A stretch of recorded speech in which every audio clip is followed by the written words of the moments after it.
एक ऐसा आदमी जो भूत बनकर दुनिया की सबसे खतरनाक एजेंसियों को चकमा देता रहा, जिस पर सैकड़ों बार हमला हुआ लेकिन हर बार वो बच निकला। लेकिन अब इजराइल का दावा है हमने उसे मार गिराया है। क्या वाकई मोहम्मद सिनवार मारा गया है? कौन था ये शख्स और इसके मारे जाने से हमास में क्या बदल जाएगा? नमस्कार, मैं हूं सिद्धार्थ प्रकाश। क्या आपने कभी किसी ऐसे शख्स के बारे में सुना है जिसे भूत कहा जाता हो और वो सच में भूत की तरह जीता हो, जिसे ना तो सैटेलाइट पकड़ पाए ना ही जासूस? हम बात कर रहे हैं हमास के टॉप कमांडर मोहम्मद सिनवार की, जिसे इजराइल ने अब एलिमिनेट करने का दावा किया है। लेकिन सवाल यह है कि मोहम्मद सिनवार है कौन, और अगर वो मारा गया है तो इससे हमास और गाजा की जंग पर क्या असर पड़ेगा? चलिए इस कहानी को शुरू से समझते हैं। साल 2024। हमास का नाम सुनते ही सबसे पहला नाम जहन में आता था याह्या सिनवार, वही शख्स जिसने 7 अक्टूबर 2023 को इजराइल पर सबसे बड़ा हमला प्लान किया था, जो कि इजराइल की अब तक की सबसे बड़ी सुरक्षा विफलता मानी जाती है।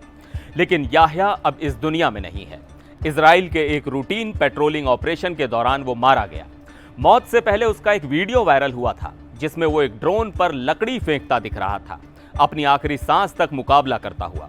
और उसके मरते ही हमास की कमान उसके छोटे भाई मोहम्मद सिनवार के हाथ में आ गई। इजराइल के लिए यह आदमी किसी बुरे ख्वाब जैसा था। एक नहीं, दो नहीं, कई बार उस पर जानलेवा हमले हुए, लेकिन हर बार वो फिसल कर निकल गया।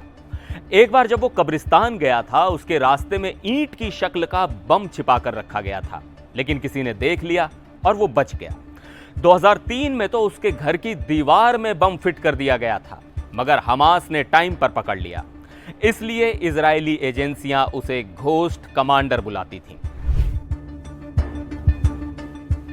अब आप सोच रहे होंगे कि वो इतना जरूरी क्यों है? तो जनाब, मोहम्मद सिनवार वही आदमी है जिसने 2006 में इजरायली सोल्जर गिलाद शलीत को अगवा करने की प्लानिंग की थी। शलीत को 5 साल तक बंदी बनाकर रखा गया, फिर उसे 1000 से ज्यादा फिलिस्तीनी कैदियों के बदले छोड़ा गया। और फिर 2023 का हमला, जिसमें इजराइल की इमेज को तगड़ी चोट पहुंची, उसकी रीढ़ हिल गई। इस हमले की प्लानिंग में भी मोहम्मद सिनवार का बड़ा रोल माना जाता है। यानी ये कोई मामूली लड़ाका नहीं, बल्कि पूरी हमास की रणनीति का ब्रेन था। अब अगर मोहम्मद सिनवार सच में मारा गया है तो सवाल यह है कि हमास की कमान किसके हाथ में जाएगी?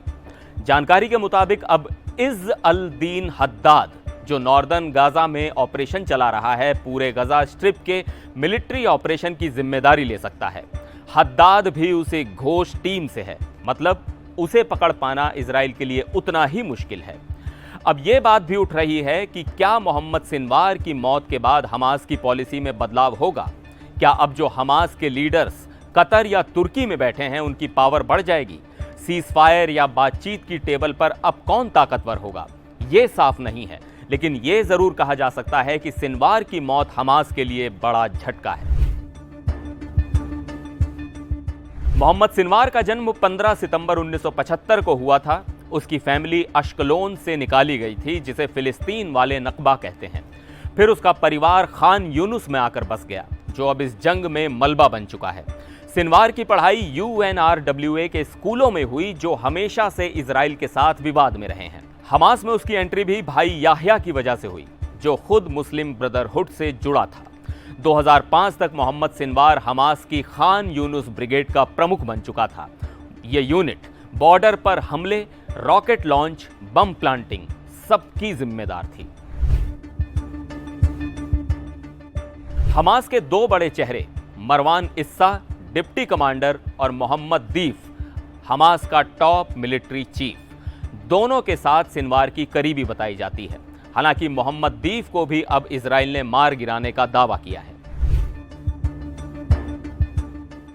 तो क्या मोहम्मद सिनवार मारा गया? फिलहाल हमास ने इसकी पुष्टि नहीं की है, लेकिन अगर इजराइल का दावा सही है तो यह हमास के मिलिट्री स्ट्रक्चर के लिए बहुत बड़ा नुकसान है। हालांकि ध्यान देने वाली बात यह भी है कि हमास जैसे संगठन सिर्फ एक लीडर के मरने से खत्म नहीं होते। ये एक आइडियोलॉजी है और जब तक उसकी जमीन बची है तब तक उसका असर भी रहेगा। अब देखना यह होगा कि इस मौत से जंग रुकती है या और तेज होती है, क्योंकि जब नेता मरता है संगठन दो रास्तों पर जाता है, या बिखरता है या और उग्र होता है। आपका क्या मानना है? क्या इजराइल सच में मोहम्मद सिनवार को मार चुका है या यह भी एक प्रोपेगेंडा वॉर का हिस्सा है? कमेंट में जरूर बताइएगा। वीडियो पसंद आया हो तो लाइक और शेयर करें और चैनल को सब्सक्राइब करना ना भूलें। फिर मिलेंगे एक और वीडियो में, तब तक के लिए नमस्कार।